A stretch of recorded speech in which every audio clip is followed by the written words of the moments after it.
Доброе утро, зрители Stop Game! В эфире Инфакт. Студия Void Interactive, ответственная за тактический шутер Ready or Not, подверглась хакерской атаке. Согласно сведениям издания Insider Gaming, неназванная группа хакеров украла у авторов игры миллионы файлов. Похитители вытащили из серваков целых 4 терабайта данных. Там нет личных данных игроков или сотрудников, но есть полный исходный код Ready or Not. Кроме того, хакеры добрались и до билдов игры для консолей. Если что, на данный момент игра на них не выходила, и все похищенные версии — внутренние билды. Хакеры провернули все еще в марте.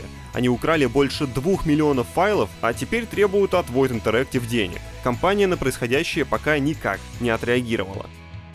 А тем временем Skillbox запустил бесплатный курс по профориентации, который поможет понять себя и найти идеальную профессию. Курс разработан экспертами-профориентологами и психологами специально для взрослых, которые хотят сменить профессию, но еще не определились с выбором. На профориентационном курсе вы сделаете 3 важных шага к самоопределению. Сначала подберете подходящую профессию. Для этого пройдете профориентационный тест и получите персональную подборку профессий, которые соответствуют вашим стремлениям. Потом изучите профессии, которые подошли вам в результате тестирования. Выполните небольшие задания, попробуйте решить задачи специалистов и на практике узнаете, интересно ли вам этим заниматься. Во время прохождения заданий вы будете заполнять рабочую тетрадь. На 3-м шаге с ее помощью можно совместить результаты теста, сопоставить их с личными ощущениями и найти свою профессию. В конце курса вам расскажут, как побороть сомнения и убеждения, которые мешают двигаться вперед. А если возникнут вопросы, сможете обратиться к профориентологу в чате курса и получить дополнительные рекомендации. Сделайте первый шаг, который поможет стать началом вашей новой карьеры. Записывайтесь на курс по ссылке в описании или с помощью QR-кода, который сейчас появился на экране. В прошлом году CDPR внезапно анонсировала программу для создания пользовательских модификаций для 3-го Ведьмака. Софт называется The Witcher 3 Red Kit, и студия, наконец, объявила о начале тестирования этого приложения. Чтобы все запустилось, кроме Red Kit'а, потребуется установленная лицензионная копия Дикой Охоты. Если у вас она есть, смело запрашивайте доступ на странице проекта. Ссылка в заметке на сайте, если интересно. Желающих будут пропускать волнами. Как только пользователя внесут в список тестировщиков, в его библиотеке Steam отобразится новое приложение под названием The Witcher 3 Red Kit Playtest. Мероприятие продлится до 30 апреля. Так, а что там можно делать-то хоть? Как уверяют поляки, почти что угодно, ведь редактор создан на базе инструментария самих разработчиков. То есть Red Kit даст возможность не только создавать новые квесты, оружие и персонажей, но и анимации, полноценные сюжетные линии и новые локации. Запуск редактора состоится до конца 2024 года. CDPR уже подключила к Ведьмаку мастерскую Steam и настоятельно порекомендовала сделать бэкап сохранений, прежде чем участвовать в бете. Baldur's Gate 3 однозначно очень успешная игра. Тем не менее, команда Larian Studios попрощалась с франшизой Dungeons & Dragons и не собирается заниматься продолжением ролевки. Владеющая правами Hasbro задумалась об этой проблеме и начала поиск подходящих кандидатов на замену бельгийцам. Об этом рассказал Юджин Эванс, старший вице-президент по вопросам цифровой стратегии и лицензирования. Интересно, а название его должности в табличку на двери вообще помещается? Вот что он сказал. «Мы общаемся с уймой партнеров, и к нам обращаются многие студии, готовые принять вызов и ответить на вопрос, как будет выглядеть будущее франшизы Baldur's Gate. Мы надеемся, что решение не придется ждать еще 25 лет. Именно такой срок разделяет выход 2 и 3 Baldur's Gate.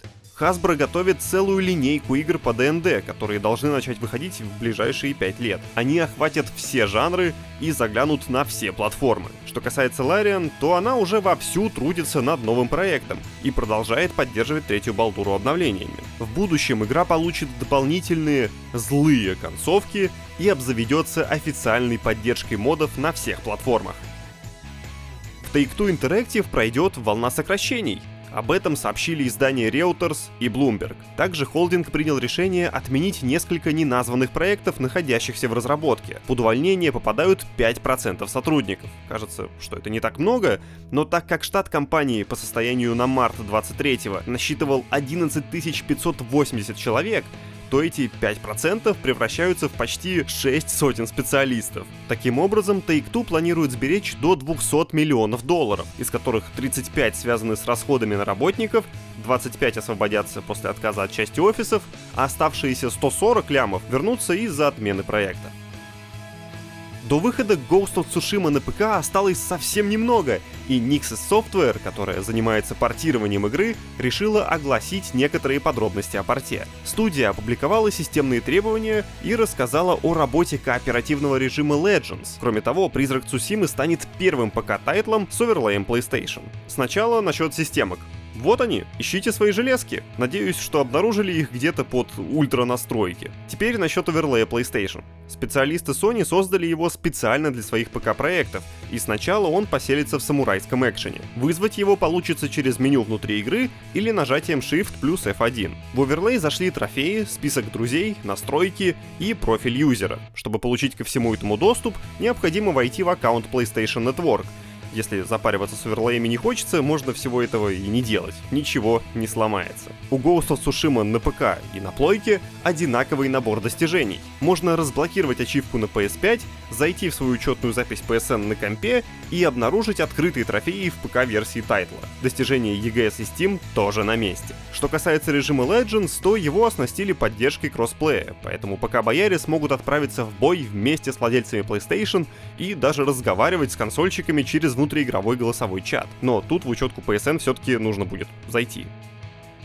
Журналист издания Game Informer Брайан Ши рассказал, как в Star Wars Outlaws устроены системы репутации и розыска. Главная героиня Кей Вес вынуждена сотрудничать с 4 преступными фракциями: Синдикатом Пайков, Багровым Рассветом, Картелем Хаттов и кланом Ашига. Где-то тут я наверняка промахнулся с ударением, так что простите. Игроку предстоит постоянно балансировать, теряя и приобретая репутацию среди местных боссов. 5-я же фракция, Zerek Bash, исходя из материала Game Informer, будет универсальным антагонистом и с Вес дел иметь не захочет. Детали работы системы описаны в заметке на сайте. Если интересно, милость прошу по ссылке. Что же касается системы уровней розыска, то здесь есть пересечение с Grand Theft Auto. Чем сильнее и чаще Вес нарушает закон, тем более продвинутые отряды пытаются ее изловить. Вот гоняешься за сложными ачивками, а потом раз, и гоняются уже за тобой. Вес, ты там осторожней. Ненадолго вернемся к городу Shady Sands из вселенной Fallout. В сериале есть одна сюжетная деталь, которая сильно запутала фанатов. То ли авторы экранизации напутали даты, то ли отменили события Fallout New Vegas, то ли провели малопонятную многоходовочку. Портал IGN поговорил с самим Тоддом Говардом, чтобы расставить все точки над Shady Sands. Предупреждаю, что в цитате есть очень легкий, но все-таки спойлер к сюжету сериала. Мы аккуратны с хронологией. В некоторых местах что-то может сбить с толку, но все, что случилось в предыдущих играх, включая New Vegas, действительно случилось. Мы тщательно к этому подошли. Все, что я могу сказать, мы все тут уплотняем. Но бомбы упали на Shady Sands сразу после событий New Vegas, сказал тот. Ну, разобрались окончательно, слава богу. А крутой контент на Stop Game.ru льется бесконечным потоком. Степан Песков вот рассказал про стратегический выживач на реальных картах Infection Free Zone. Обязательно прочитайте. Хорошего вам четверга. Пока!